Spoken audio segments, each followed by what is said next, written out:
Those of you that know me know that I run at about 220 volts most of the time, whereas most of my friends and family seem to run on the more reasonable 120 volts, think a 60-watt light bulb. Sometimes they have trouble keeping up with me and my enthusiasm for literally everything.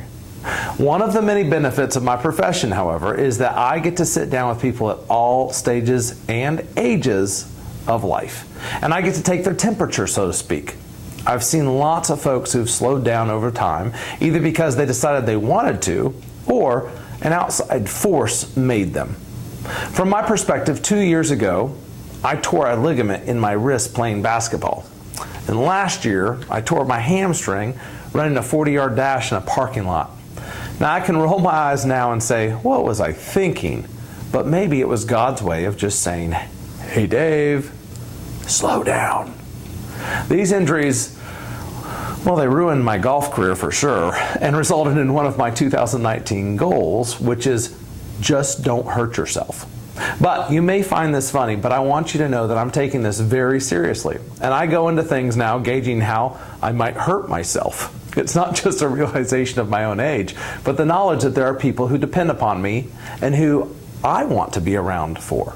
I may still naturally run at that 220 to everyone else's 110, but this realization has changed how I'm learning to approach day-to-day life. One of the things I'm actively working on is the concept that I can accomplish just as much but with less physical stress. And I'm doing this by not overcommitting, by making sure my hobbies are in line with my life, my work, spiritual, physical, and emotional goals, and creating a buffer in my schedule so that I can make sure most days that I maintain my focus where it should be, which is on my goals in those 5 life areas. I challenge each of you to think about the goals you set for yourself, not just financially, but in your personal development, in your family, your work-life balance, and ask yourself, are you satisfied with how you're addressing those areas? You may be surprised as you examine these things that you may feel like you're not doing as good a job as you'd like.